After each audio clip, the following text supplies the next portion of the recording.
நீங்கள் ஒரு ஷெஃப்பாக ஆகணும்னு நினைக்கலாம்.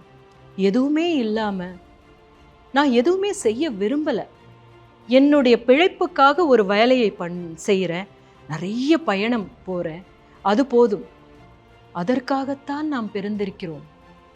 ஒரு இலையை போல, ஒரு மரத்தை போல, ஒரு காய் கனியை போல அப்படி வாழ்ந்து அப்படியே உதிர்வதற்காகத்தான் நாம் இங்கே பிறந்திருக்கிறோமே தவிர ஒரு ராக்கெட் கட்டுறதுக்கோ, ராக்கெட் அனுப்புறதுக்கோ, பெரிய பெரிய பில்டிங்ஸ் கட்டுறதுக்கோ, இல்லைன்னா எதேதோ போர்களை புரியறதுக்கோ நாம் இங்கே பிறக்கலை அப்படின்றது இந்த மானுடம் புரிந்து கொள்ள வேண்டும்.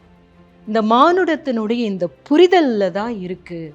நாம் இந்த எனர்ஜியை, இந்த பூமி நமக்கு கொடுத்துக்கிட்டு இருக்கிற ஒரு energy, this is an energy, this is an energy and every thing is an energy. இந்த ஒரு கர்டன் ஒரு எனர்ஜி.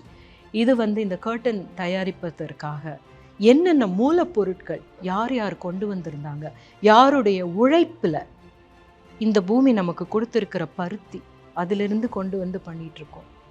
இது எந்த அளவுக்கு நாம் யூஸ் பண்ணலாம், மிஸ்யூஸ் பண்ணிக்கிட்டு இருக்கோமா அப்படின்றதையும் நம்ம கூர்ந்து கவனிக்க வேண்டிய, திடமான ஒரு ஸ்டாண்ட் எடுக்க வேண்டிய இடத்துல நாம் இருக்கோம் அப்படின்னு நினைக்கிறேன்.